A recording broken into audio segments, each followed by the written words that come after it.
Sorry, we just saw a bear walk by. An actual bear. I'd love to eventually get random cameos like that. That'd be fun, amazing. just like in the background. Mm-hmm. Yeah.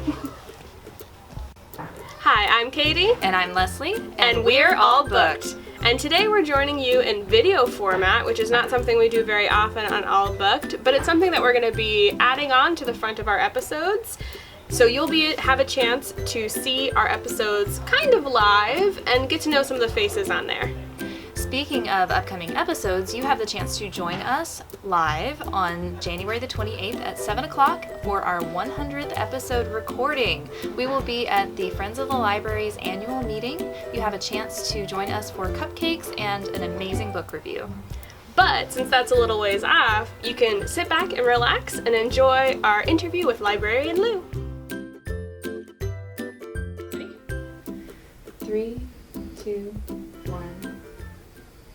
Welcome back to another episode of Sterling Municipal Library's podcast, where we talk to you about books we'd like to recommend. And Lou is joining us today, and she is bringing for us, for a first time ever on this podcast, I think, a book that was written for adults. It's called The Woman at Troublesome Creek. The Bookwoman. Or no, Bookwoman at Troublesome Creek. Mm-hmm. Nah, I can't talk. Anyway, tell us a little bit about it.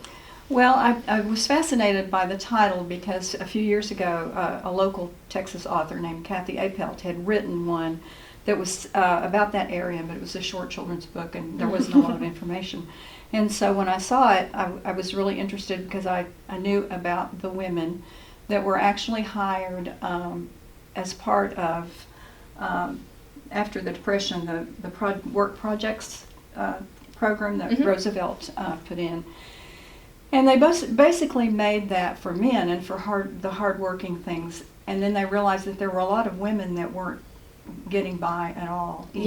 Yeah. And so they added jobs specifically for women that were either related to school cafeterias or some kind of a sewing thing or, that kind of thing. And then they established libraries for areas where there was no access to them, and Kentucky was the place where it was most successful.